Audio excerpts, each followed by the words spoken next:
Hi అండి. ఈరోజు నాకు చికెన్ బిర్యానీ చేయాలనిపించింది. చికెన్ తీసుకురానికి ఇంట్లో లేకుండా అనమాట. సో నేను మా బాబు వెళ్ళి చికెన్ తీసుకొచ్చాను. చికెన్ షాప్ మా ఇంటి నుంచి కొంచెం దూరంలోనే ఉంది. నేను మా బాబు నడుచుకుంటూ చికెన్ తీసుకొచ్చాను. ఇంటి దాకా వచ్చినాక మా బాబు చికెన్ పట్టుకుంటా అమ్మా అని అంటే చికెన్ తన చేతికి ఇచ్చాను. తను తీసుకొని వచ్చిందనమాట లోపలికి తీరా వచ్చాక తను బరువు ఆపలేకపోయి నాకు ఇచ్చేసింది.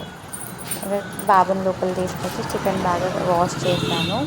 వాష్ చేసి చికెన్ని సాల్ట్ వాటర్లో ఒక 10 to 15 minutes పెట్టాను అనమాట. పెట్టిన తర్వాత చికెన్ని బాగా స్ట్రెయిన్ చేసి అందులో మన రుచికి సరిపడా సాల్ట్ అండ్ 1 tablespoon ధనియాల పొడి, 1.5 tablespoon కారప్పొడి, 1/2 tablespoon పసుపు, 1 tablespoon చికెన్ మసాలా, అలానే ఒక హాఫ్ లెమన్ వేసాను. హాఫ్ లెమన్ వేసిన తర్వాత ఒక 1.5 tablespoon జింజర్ గార్లిక్ పేస్ట్ వేసాను. జింజర్ గార్లిక్ పేస్ట్ వేసి చికెన్కి బాగా మసాజ్ చేశాను. చికెన్కి బాగా పట్టించిన తర్వాత ఒక హాఫ్ కప్పు కర్డ్ వేసాను అనమాట. పెరుగు వేయడం వల్ల చికెన్ బిర్యానీలో గ్రేవీ అన్నది చాలా బాగా వస్తుంది. సో బిర్యానీ డ్రైగా లేకుండా మాయిశ్చరీగా చాలా బాగుంటుంది అనమాట. సో హాఫ్ కప్ పెరుగు వేసి బాగా కలిపి మూత పెట్టేసి 1/2 hour పక్కకు పెట్టాను. అండ్ ఈ లోపల ఎసరికి వాటర్ పెట్టుకొని హోల్ గరం మసాలా వేసాను. 2 పచ్చిమిర్చి కూడా వేసాను. అలానే ఒక 1/2 tablespoon ginger garlic paste and half lemon వేసాను. లెమన్ వేయడం వల్ల రైస్ బాగా కుక్ అవుతుంది. సో హాఫ్ లెమన్ వేసి అలానే పక్కన ఇంకొక కడాయి పెట్టుకొని అందులో ఆయిల్ వేసి ఆయిల్ వేడవ్వనిచ్చాను. వేడయిన తర్వాత వేడయ్యే లోపల కొత్తిమీర పుదీనా వేసాను ఎసర్లో. అలానే సాల్ట్ వేసుకున్నా టేస్ట్కి తగ్గట్టుగా. ఎసర్లో ఎప్పుడైనా సాల్ట్ ఎక్కువ వేయాలి బిర్యానీకి. అండ్ ఈ లోపల ఆయిల్ వేడైపోతే మ్యారినేట్ చేసి పక్కకు పెట్టిన చికెన్ కూడా ఆయిల్లో వేసేసాను.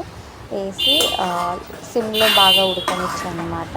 ఒక 30% చికెన్ కుక్ అయితే సరిపోతుంది దమ్ బిర్యానీకి. సో ఈ లోపల ఎసరు మరిగితే నేను ఆల్రెడీ 2 కప్పులు బాస్మతి రైస్ నానబెట్టి పక్కకు పెట్టుకున్నా. సో ఎసర్లో రైస్ వేసేసా. ఈ లోపల చికెన్ కూడా బాగా కుక్ అయింది.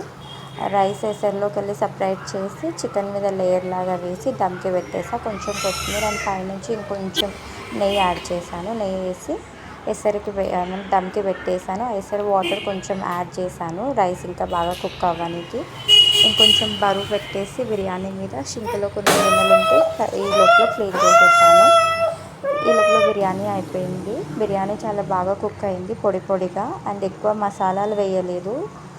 తక్కువ స్పైసీతో చేశాను. ఎందుకంటే చిన్న బాబు ఉన్నాడు కదా, మా బాబు చాలా ఇష్టంగా బిర్యానీ తింటాడు. అందుకని తక్కువ స్పైసెస్తో చేశాను. ఎవరైనా చేసుకోవచ్చు, బ్యాచిలర్స్ కానీ పెద్దవారు కానీ ఎవరికైనా ఈజీగా ఇది కుదురుతుంది. ఎవరైనా ఈజీగా ట్రై చేయొచ్చు.